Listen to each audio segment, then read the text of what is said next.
tienen el índice de la Ley de Salud Mental, consta de 12 capítulos: derechos, garantías, definición, ámbito de aplicación, derechos de las personas con padecimiento mental, que me voy a detener un momento ahí porque me parece un capítulo importante, la modalidad de abordaje, cómo funciona el equipo interdisciplinario, las internaciones y las consecuentes derivaciones, la autoridad de aplicación, que bueno, es el Ministerio de Salud, y el órgano de revisión y cooperación, que eso no lo voy a dar en este momento por una cuestión de tiempo, y sí las disposiciones complementarias, donde tenemos el famoso 152 ter. Una cosa que me parece importante tener en cuenta es que la OMS viene diciendo que 1 de cada 4 personas va a padecer algún tipo de problema mental, o sea que todos en algún momento podemos estar en situación. La ley, hoy por hoy, abarca no solo a las personas que tienen padecimiento mental, sino a todas las personas. Lo que pasa es que con respecto a aquellas que tienen algún padecimiento mental, ya está diciendo: yo le garantizo, señora, a usted que usted va a poder gozar de todos los derechos que tiene cualquier persona. La otra cuestión es que al hablar de todas las personas, está incluyendo no solo a los nacionales, sino también a los extranjeros. Y desde mi punto de vista, y de acuerdo con la Ley de Migraciones 25871, esto incluye a los extranjeros que estén incluso en situación irregular, ya sea porque hayan entrado y se hayan quedado, por ejemplo, como turistas y después se quedaron, o porque ingresaron en forma irregular. A todos incluye.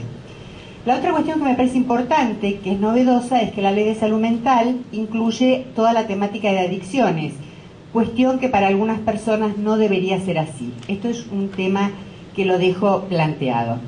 Y finalmente, otra cuestión que plantea la ley, que lo deja claramente explicitado, es el acceso gratuito integral para todas las personas con padecimiento psíquico en lo que haga a tratamiento e insumos. Una cuestión que ha modificado la ley es la cuestión de los principios de Naciones Unidas, que hasta este momento eran soft law, solamente los podíamos utilizar para la interpretación de cuestiones que tuvieran que ver con instrumentos internacionales o leyes locales. Ahora los principios de Naciones Unidas forman parte de la ley, forman parte de nuestro derecho positivo. Esto quiere decir que la única manera que podemos leer la Ley Nacional de Salud Mental es con los principios de Naciones Unidas al lado. ¿Por qué? Porque muchas cosas la va a complementar, la va a aclarar, y en otras, bueno, habrá que ver, cuando hay en algunas cuestiones alguna contraposición, siempre elegiremos el principio pro homine, ¿no? Pero digamos que hay que leerlas sí o sí juntos.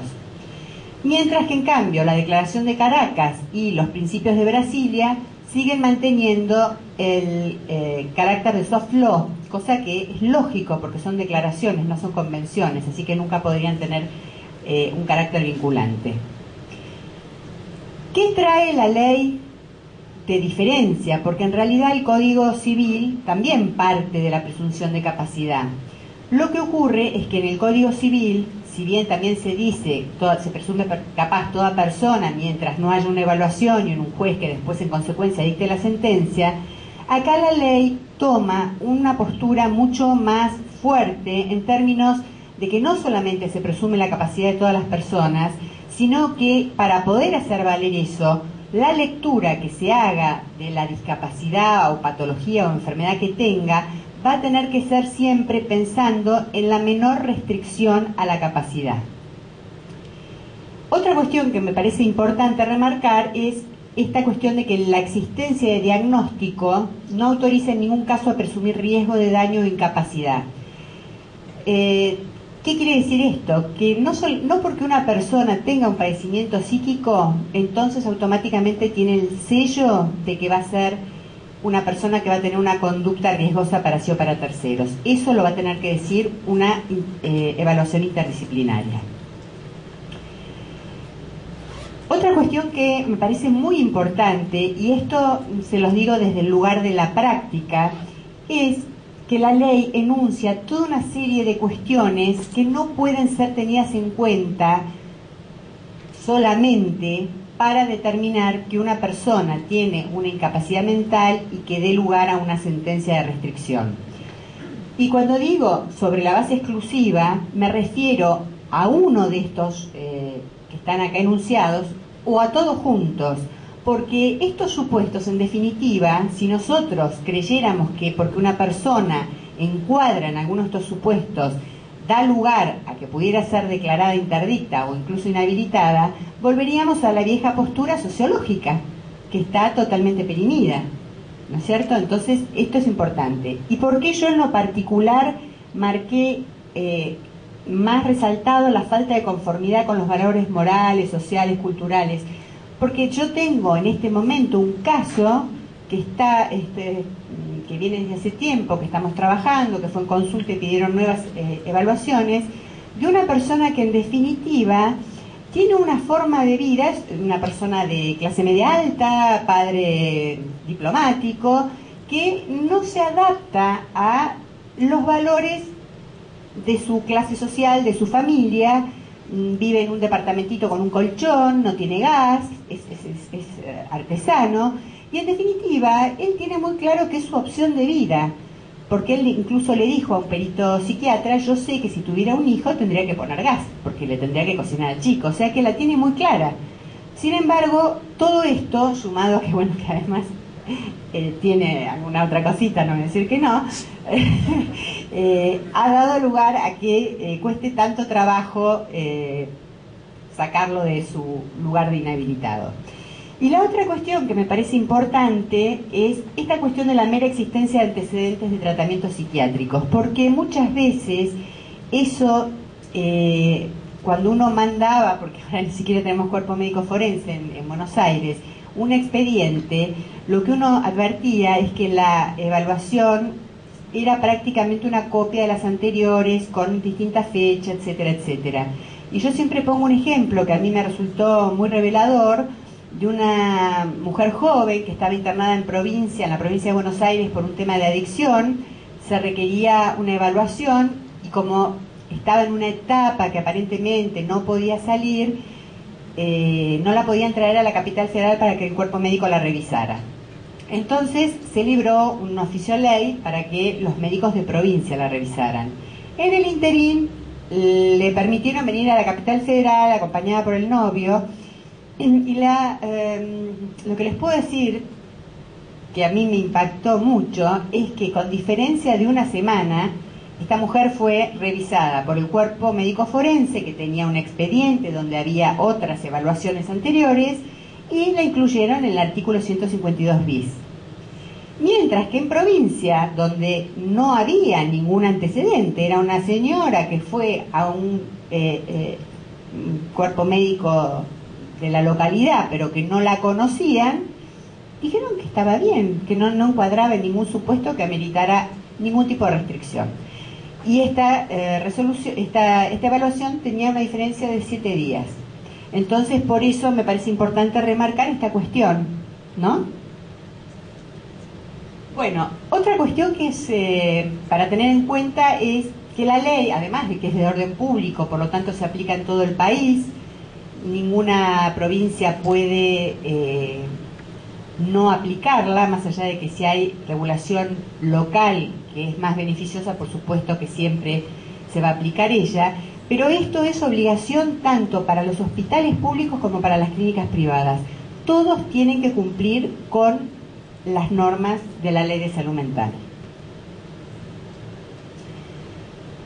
Los derechos son los de cualquier persona.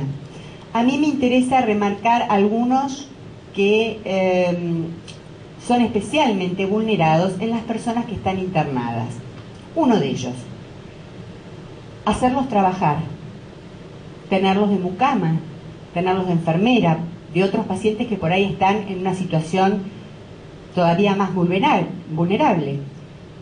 Y volviendo a mi experiencia, una vez una señora me decía, yo tengo un problema en la columna y me hacen bañar a otra persona y yo no puedo.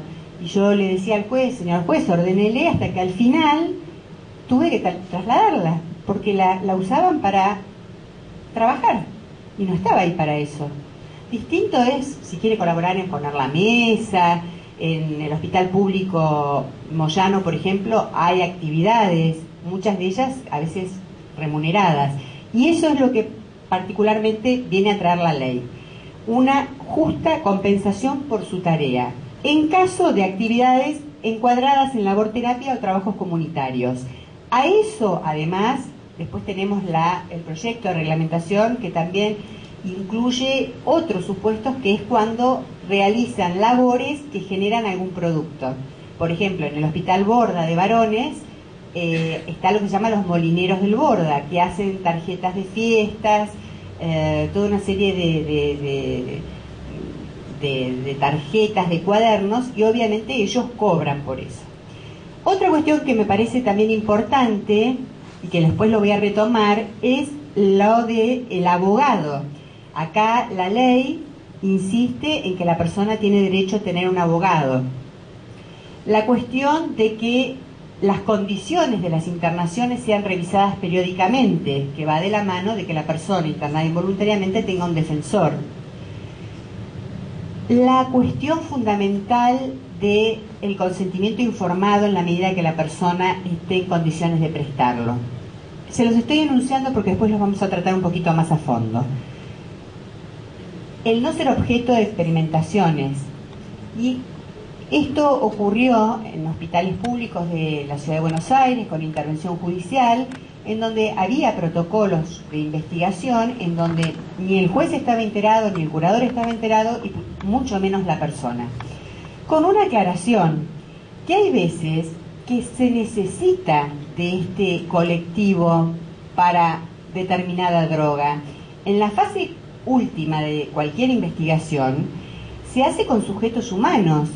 Y si nosotros digo, el laboratorio que sea, está investigando una droga para la esquizofrenia, tendrá que ser con un grupo que padece esquizofrenia, eso está claro. Lo que no va a poder hacer es utilizar a un grupo de pacientes mentales para una investigación del páncreas, del hígado.